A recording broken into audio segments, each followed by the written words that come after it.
So today we're learning two different types of area. One is going to be the area of a triangle, which we know is a three-sided figure, and the other one is the area of a trapezoid. We're going to come to this later. We're going to work on the area of a triangle. Now earlier today I had mentioned that if you know how to do the area of a rectangle and a parallelogram, using the formula area equals base times height, it's definitely going to help you with area of triangles. Why? Well, let's take a look here. I'm going to just go ahead and draw a rectangle. Now, to find the area of a rectangle, I would use base times height. You know that this is your base, this is your height. How do I know it's the height? Because we form a right angle. Okay? And I would multiply them to find my area. What if I were to cut this in half? Could I find the area of this triangle by finding the base and height and dividing it by 2? I absolutely can. So this is half of, oops, let me move that over real quick.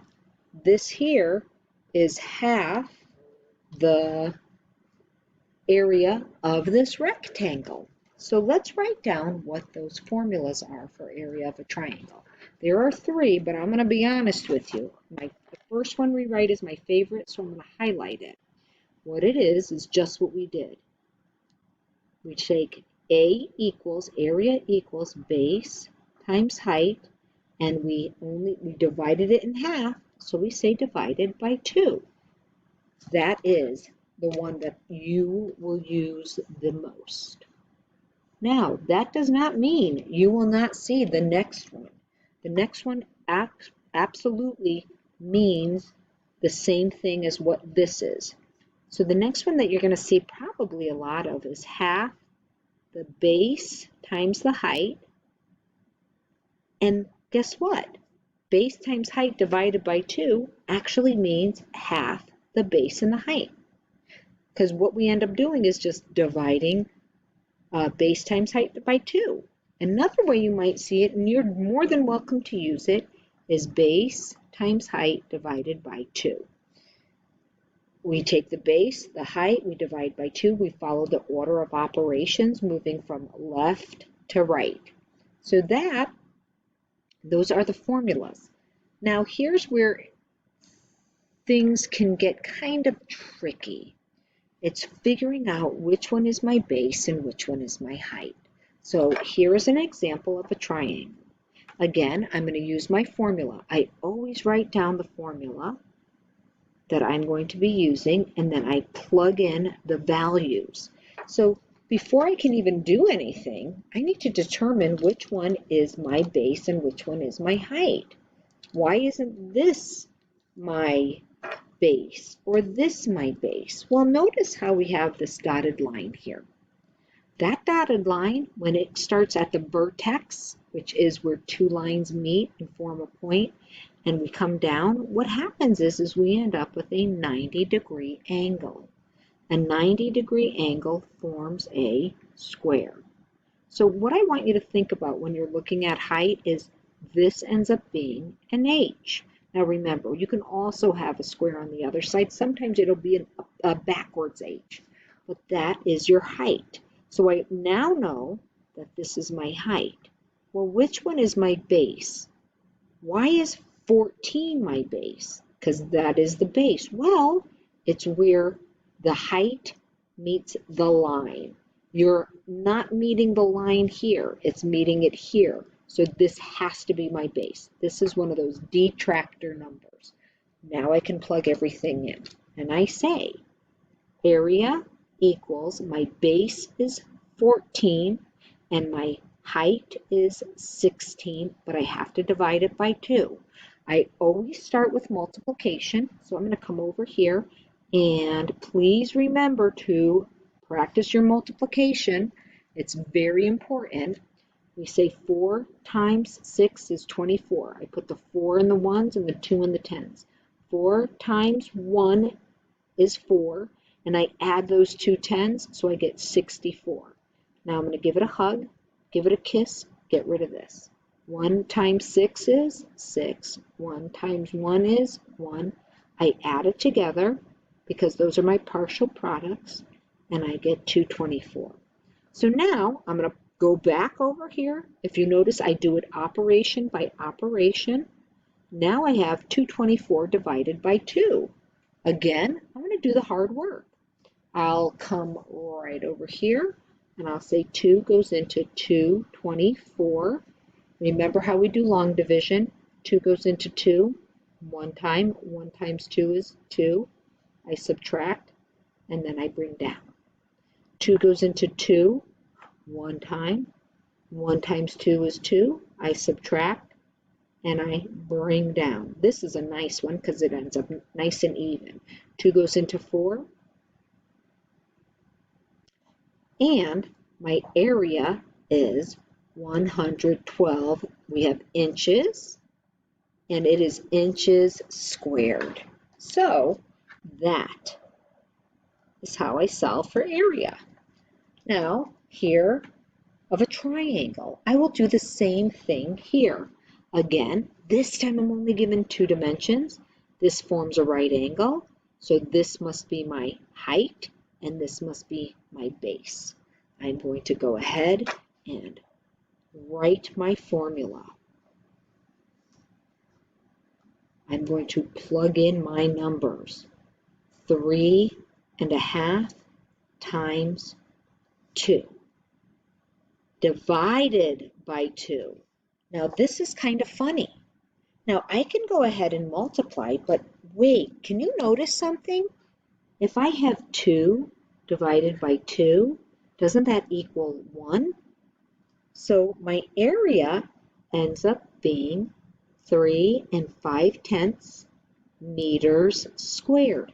Now, that is using cross simplifying, but I could have gone ahead and done it this way. 3 5/10 times 2 is 7. Then I take 7 and divide it by 2, and lo and behold, I annex my 0. I actually end up with 3 5/10. More than one way to skin a cat. All right, let's move to the next one. Now we're coming to the area of a trapezoid. Trapezoids are very interesting figures. A trapezoid is this shape here and this shape here. Whoops, sorry. Here we go. There we go. So it's a quadrilateral, so that means it has 4 sides. 1, 2, 3, 4. There's one set of parallel sides. Remember what parallel means? They will never ever meet. So in this one, a traditional trapezoid, they'll go on forever. These two will eventually meet. Now let's look at this trapezoid. It looks a little bit different, doesn't it? But this one, it has one set of parallel sides. So I'm going to go like this. What is my one set? There it is. These two will eventually meet down the line if they were to go on forever. So here's what I want you to take a look at. I'm going to show you this using figures. So I'm going to scroll out some, and I'm going to move my notebook away. So say, for instance, I need to find the area of this trapezoid. How would I do it? Well, I could break it into 2 triangles and a rectangle. That's called decomposing. There's nothing wrong with that. However, that's using 2 different formulas. But there is another way to do this. So here's what I would do. I would take my trapezoid and make a second one. And what I would do is I would end up making, I'll scroll back out. What is this huge figure here? Oops, it's a little bit of a glare, so I'm sorry about that, but we'll write it down. It ends up being a parallelogram. Well, if you can find the area of a parallelogram, base times height, and then divide that by 2, you would have your trapezoid. So wait, let's take a look at it on paper. Let's make sure we can do it here. So we're going to draw a very regular trapezoid. This is just the regular trapezoid. So we're going to give it some dimensions. This dimension is 4. This dimension, and we'll say meters, this dimension is 10. This dimension is 15. Now, I'm going to go ahead and magically create a new trapezoid that's exactly the same as that one. Actually, I'm just going to draw it. And I'm going to label it. Well, if this was 15 down here, then this must be 15 here. And if this was 10 down here, this must be 10 over here. Now, can I find the area of this figure? I can. Remember, the base is going to be these two numbers added together, which equals 25. So, area equals base times height. Area equals, the base is 25 and the height will always be 4 because no matter what, it's always just going to be 4 all the way across. So the area of this entire figure is 100 meters squared. But I said what we needed to do was take away that. So guess what? I took away half of my parallelogram. So for me to find the area of the orange parallelogram, I would say area equals 100 divided by 2. So the area actually equals 50 meters squared. So this is the orange parallelogram. Now, that actually can be transferred to a formula. We say area equals base 1 plus base 2 times height over 2. But I need to know which one's my base and which one is my base 1 and which one's my base 2. Well, we have it all right here. This is base 1 and this is base 2. Remember, we added them together and we got that number. So let's see if that works. Area equals 15 plus 10 times 4 divided by 2. Parentheses says do me first. Area equals 25 times 4 over 2. Area equals 100. Oops, sorry about that, folks. Divided by 2. Area equals 50 meters squared. It works. So here's what we're going to do. We're going to do one more here. Hopefully we don't run out of time. And I say base 1 plus base 2 times h over 2. Guess what I'm missing? Parentheses, because I have to add these first. Now I need to look. Oh, I have 3 dimensions. I'm going to use these because it's a trapezoid. So I'm going to start to plug in. Area equals base 1, base 2. 4 plus 8 times 3 divided by 2.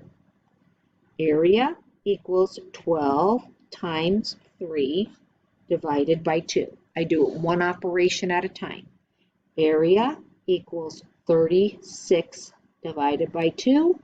Because I'm running out of room down, actually, no, I can. Area equals, what do we have here? 36 divided by 2 is 18. What's my label? It is centimeters squared. That is how you find the area of those two figures.